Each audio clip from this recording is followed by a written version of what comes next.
Good morning, good evening, good afternoon, whatever time you are tuning in. Welcome to Homesteading and Gardening in the Suburbs. I'm Emma from Misfit Gardening, and today we're going to get stuck right into fall gardening. And this is how I'm able to get way more garden harvests by planting again in the spaces that have been freed up from summer grown veg. So in my garden, we've just pulled 3 beds worth of garlic out, and we've got 3 beds worth of space to add some more crops into. But I'm setting those aside for my fall garden. So what is a fall garden? Well, it's really about planting those frost tolerant or cold weather crops in there that you can harvest in fall and even cover with some frost protection and continue that harvest throughout winter. So I love my fall garden. It is a great excuse for me to get outside and enjoy the sunshine and see things even though there's like snow on the ground. So I love growing in my fall garden. And this is like a perfect time to be talking about fall gardens because it's coming up to the end of July now as I'm recording this, and this is a great time to be getting some crops started. So let's talk about some of those crops that we want to be getting in. So there's a big focus on, sort of traditional winter veggies at this time of year, especially for putting out into your fall garden, because things like the cabbage family, so broccoli, kohlrabi, cauliflower, Brussels sprouts, all those kind of things, they taste really good if they're harvested in fall or winter, because the cold actually helps make them taste a little bit sweeter. And carrots, oh my gosh, carrots grown over winter and then harvested, oh, they are so sweet. They're almost like candy. They're amazing. But when should we be thinking about a fall garden? Well, usually you want to be starting your seeds, particularly those cabbage family seeds, about 12 to 14 weeks before your first full frost date. Well, to find out your first full frost date, just do a search online. Just type in the city that you live and when is your average first frost date in fall, and it should give you some typical dates. And what we want to be doing is we want to be starting those like cabbage family plants. So, your broccoli, your kale, your cabbage, cauliflower, kohlrabi, rutabagas, turnips, those kind of things. We want to be starting those like now. If you haven't done already. If you're kind of, running into that, we're way past the 12 to 14 weeks before your frost date, it's much closer than that. I would take a trip to your local nursery and see if they have any of those plant starts available and try some of those, because what we need to be doing at this kind of time of year is we want to be transplanting those seedlings when they're about 3 weeks old, because we want to get them out into their final growing places so they can get established before the hard frost shows up. Because what we want is we want those plants to get settled in and they want to be healthy so they can actually cope with that frost coming in. If you're transplanting things just a couple of weeks before that frost date, then they're probably not going to make it. So the key to a good fall garden is to start early and to start them indoors. So there's some plants that we can't start indoors, and their carrots are especially notorious for being problematic on transplanting. So carrots we want to start in the final growing space, so we want to direct sow those. But your cabbage family plants, start them indoors and start them really between sort of now and the first week of August, because that's going to give them a chance to be able to grow. The great thing about starting them indoors is you've got a much better control over the temperature and humidity, and you can make sure that they're lovingly looked after on the dining room table, like I do, until they're ready to go out. And like I said, we want to be planting them at about 3 weeks old. And a good tip is to set them out on a cloudy day if you can, and to water them before you plant them. And what that's going to do is that's going to help reduce transplant shock, because you're not going to have the sun beating down on them. They're not already going to be dry and stressed out, and having that heat coming down from the sun on them kind of makes them lose a lot more water, so they're going to struggle to be able to take up the water from the surrounding area and kind of counteract the sun a bit. So if you can do it on a cloudy day, that really helps. If you're like me and you're somewhere where it's super hot, super sunny, super dry, then you're going to want to do it either very early in the morning, preferably just before the sun comes up, or do it in the evening when the sun's going down. And make sure that you water in everything well and water it close to the ground. Try not to get it on the leaves, to try and avoid some the mildew and diseases and things that can happen when things get a little bit too wet. So that's a good tip. But it's really important to get them started early. I mean, really as soon as you have a chance, because they need to put some roots down and get established before that frost arrives. Add some compost to that planting hole as you transplant. That will help keep them happy and fed. And I like to mulch the area as well, because that helps to retain the moisture. Because one of the biggest issues that you're going to have with starting your fall garden now is that you're going to need to keep things moist, because seedlings and transplants, they need a little bit of TLC, right? They need a bit of care until they get a bit bigger and more established and used to, the watering routines and schedules that you have. You're also going to need to be vigilant on checking your veggies, because if you're planting out all these lovely, lush, tender, juicy, delicious seedlings, you're basically giving an all-you-can-eat buffet to the pests that are now well established. Not just in your garden, but maybe in your neighbour's garden or somebody else in the neighbourhood.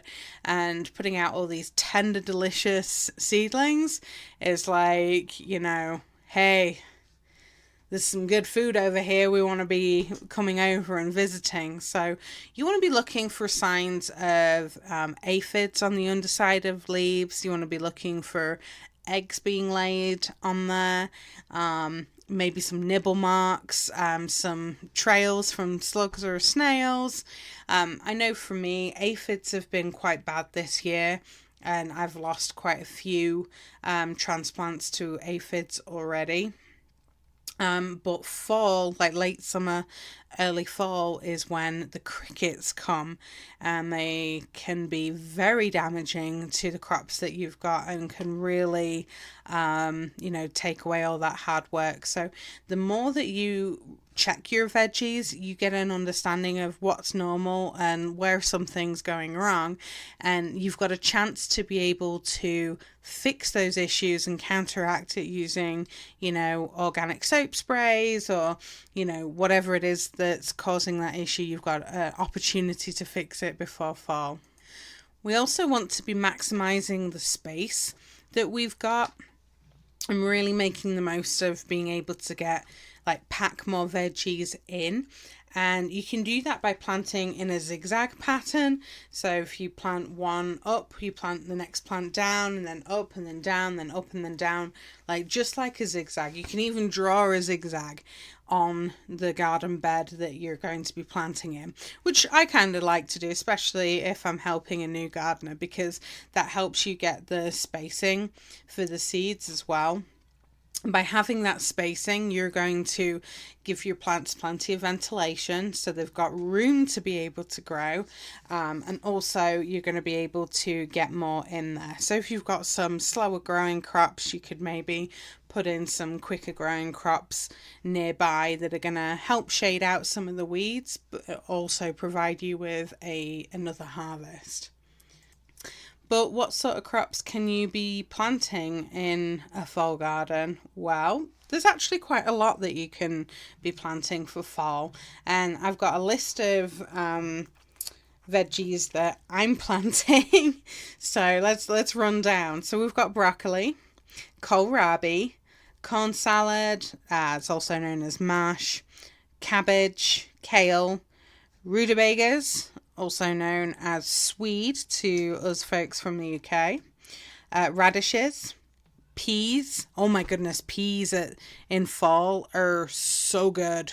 So good. And I love the fact that you can get a second harvest of them at this time as well. So definitely peas. Lettuce, spinach, cauliflower, beets, Swiss chard, carrots, endive, chicory, turnips, and Asian greens, or Oriental greens in the UK. But they're made up of mustards, mitsuna, and tatsoi, also bok choy as well. And the great thing is that those are pretty frost tolerant. So that means that they are not going to just kind of keel over and die when it comes to the colder weather. You've got a good chance of them actually thriving in those cooler temperatures. And if you're planning on covering them with some frost protection like a hoop house or a greenhouse or something like that, then you've got a good opportunity to be able to continue to harvest throughout that colder season. So I just wanted to take a minute and just kind of talk about some good varieties for you to try, especially if you're new to fall gardening. There's some good varieties that you want to be kind of focusing on. So there's various lettuces and kind of cooler weather varieties, and lots of seed suppliers make it dead easy for you to find those, because they will more likely have a fall gardening section, or you can search by winter varieties, and it'll kind of pop up with all those types of veggies that do really well in those colder temperatures. So a great example is cabbages for me. So there's definitely some varieties that do better than others over winter, and they are January King and Winter Savoy, and the giveaway's kind of in the name for those two. But other varieties like a lettuce, Winter Density, that's very popular in the UK, that does really well over here in the cooler temperatures as well. So let's just take a look at some varieties that you might want to try. So lettuces, red sails is pretty good. Also, if you get kind of mesclun greens or braising greens that often come in like a mixed packet, they do really good in colder temperatures, and they're ready pretty quickly too. They can be ready in as little as like 20 days for some baby greens. Radishes, cherry bell, French breakfast, sparkler, and white beauty do really well in cooler temperatures. And then mitsuna, giant red mustard, arugula, and flamingo pink chard are also pretty reliable for cooler weather. Mountain spinach or orish. I like the purple one because it looks really pretty in my salads. That's typically ready in about 30 to 40 days. And Swiss chard, like Bright Lights, Five Colour, yellow, Swiss chard, they all do good.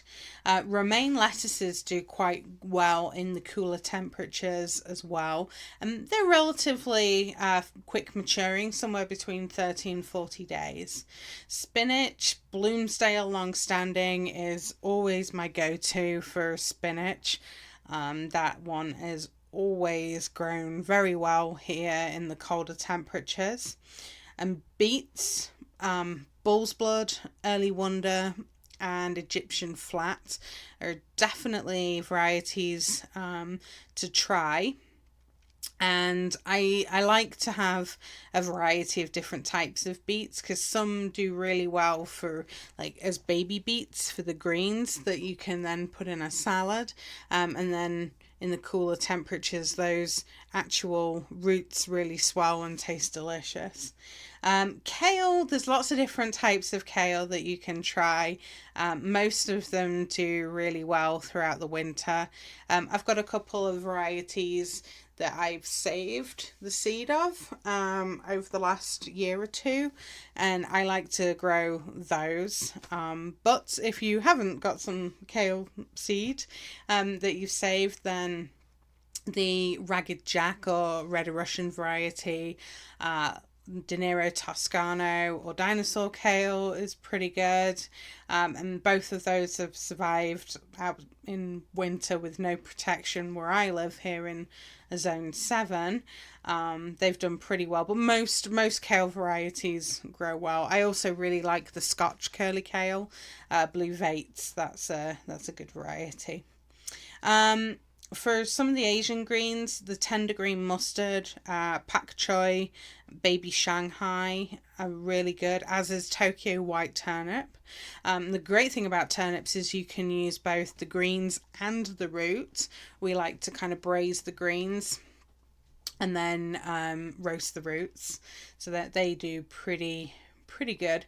Purple top white Globe has been a very good producer here, and it has produced very well in early spring, and now we're going to be going ahead and trying that in fall and seeing how that one works. The Golden Globe variety that I've had has been very kind of hit and miss.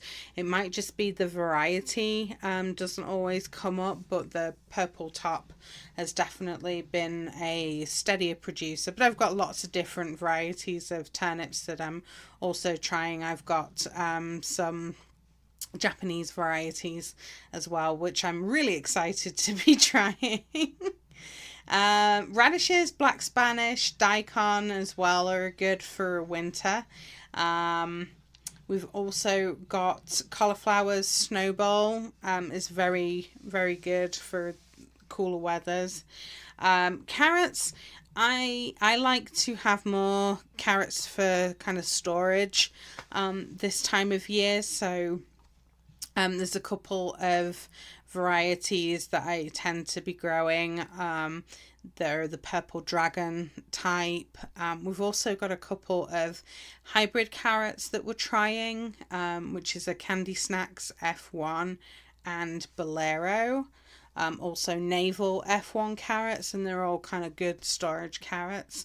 But I've also thrown in a couple of heirloom varieties to try. So I've got some Atomic Red carrots as well, and Kyoto, I think it's Kyoto Red carrots. So they're going to be good ones to try, I think, during this cooler weather. And cabbages, I talked about the winter density, not winter density, winter Savoy and January King, but also Express Red and Greyhound cabbage. Greyhound is a green cabbage and Express Red is a red type of cabbage. Also, I think it's the variety is called Calabos. That's another red cabbage variety. Those two do pretty well over the cooler weather as well. So there's quite a lot that you can be planting in at this time. Broccoli, especially the Chinese broccoli or the rapini broccoli types, do very well. If you're looking for something to be planting now to then harvest next year in very early spring, think about the purple sprouting broccoli too, because they're very delicious and help bridge that hungry gap between fall and winter really nicely. So in summary, to get your fall garden started, you want to find out when your first frost date is, and you want to be planning on starting those cabbage family plants 16 to 14 weeks before your first frost date, and you want to be steadily kind of putting things in every week now until probably about no later than 6 weeks before your first frost date, because anything after that 6 weeks time point, they're not going to be ready to harvest, until well after the winter solstice there. But it doesn't mean that you can't grow stuff after the frosts. In fact, you can be planting garlic and shallots in at the same time that you're getting those frosts in there. So there is still planting that you can be doing. I really like to sow things every week, every 2 weeks. Between sort of now and then, because I'm starting to be pulling a lot of stuff out of the garden, and there's more space that's coming in. So if I can kind of, put in a few radishes and a few carrots at the same time, the radishes are going to come up before the carrots. I can then start to get more and more out of the garden in the run up to fall, and then as that cooler weather really hits, I can start protecting some of those plants with hoop houses, and then having plenty of plants that are going to be maturing throughout that season every couple of weeks, so I can continue that harvest.